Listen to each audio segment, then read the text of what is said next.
Всем привет! Чтобы указать на действие, которое направлено на себя, часто в русском языке мы используем суффикс «ся». Например, двигаться, умываться, одеваться.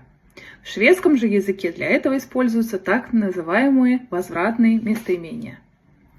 Например, att röra sig – это двигаться. Или tvätta sig – это умываться. Klä sig или klä på sig – это одеваться. Так как же мы используем их с разными местоимениями?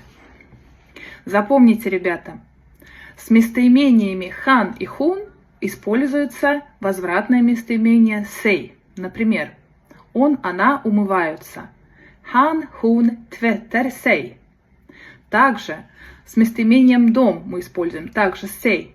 Дом klär sig. Они одеваются.